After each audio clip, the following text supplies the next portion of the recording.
চলো শুরু করি আজকের গল্পের নাম নীলকুঠির অভিশাপ।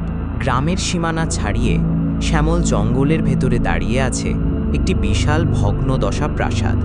স্থানীয় মানুষজন একে বলে নীলকুঠি। একসময় এ বাড়িতে এক জমিদার পরিবার বাস করত। ধন সম্পদে ভরপুর, চাকর বাকরের আনাগোনা লেগেই থাকত। কিন্তু এক রাতেই সবকিছু ধ্বংস হয়ে যায়।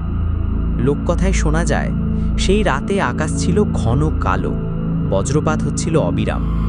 হঠাৎ ভেতর থেকে ভেসে আসে তীব্র আর্তনাদ।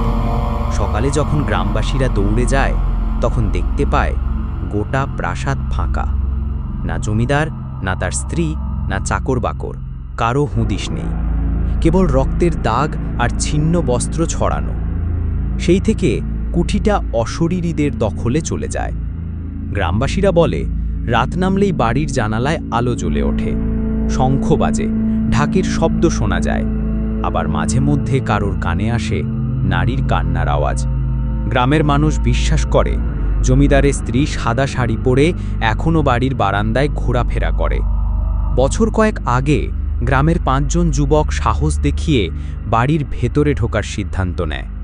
রাতে টর্চ আর মোমবাতি হাতে তারা যখন কুঠির ভিতরে প্রবেশ করে, প্রথমেই তাদের কানে আসে মৃদু বাঁশির সুর। ভেতরে অদ্ভুত এক স্যাঁতস্যাঁতে গন্ধ, যেন বহুদিন ধরে মৃতদেহ পচে আছে। তারা প্রথম ঘরে ঢুকতেই দেখে দেয়ালে ঝুলছে পুরনো ছবিগুলো।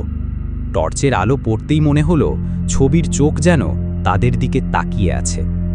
একজন হেসে উড়িয়ে দিলেও বাকিদের বুক কেঁপে উঠল। হঠাৎ হাওয়া বয়ে এসে মোমবাতি নিভিয়ে দিল। অন্ধকারে তারা শুনতে পেল দরজা ধাক্কা মেরে বন্ধ হয়ে গেল। তারপর ভেসে এলো করুণ ফিসফিস করা স্বর, এখান থেকে চলে যাও, না হলে রক্ষা নেই। তাদের একজন সাহস করে সিঁড়ি বেয়ে ওপরে উঠল। সিঁড়ির ধাপে ধাপে যেন কেউ অদৃশ্য পায়ের শব্দে তার আগে এগিয়ে চলেছে। হঠাৎ করেই সে চিৎকার দিয়ে মাটিতে লুটিয়ে পড়ল। বাকিরা টর্চের আলো ফেলে দেখে তার চোখ উল্টে গেছে, ঠোঁট ফেটে রক্ত বেরোচ্ছে। এবার সবাই আতঙ্কে ছুটতে লাগল। সিঁড়ি দিয়ে নামতেই দেখতে পেল নিচের ঘরে সাদা শাড়ি পরা এক নারী দাঁড়িয়ে আছে। তার চোখ দুটো লাল আগুনের মতো জ্বলছে, ঠোঁট বাঁকা হাসিতে কেঁপে উঠছে। চারদিকে কেবল বাতাসের তীব্র শব্দ আর ভাঙা জানালার কর্মর। যুবকেরা কোনো মতে দরজা ভেঙে পালিয়ে আসে। বাইরে এসে হাঁপাতে হাঁপাতে পিছনে তাকিয়েই দেখে বারান্দার ছায়ায় সেই নারী দাঁড়িয়ে আছে, আর তার ঠোঁট নড়ছে, তোদের একদিন আবার আসতেই হবে। সেই ঘটনার পর গ্রামের মানুষ আরও ভয় পেয়ে যায়। আজও সন্ধ্যের পর কেউ নীলকুঠির কাছে যায় না।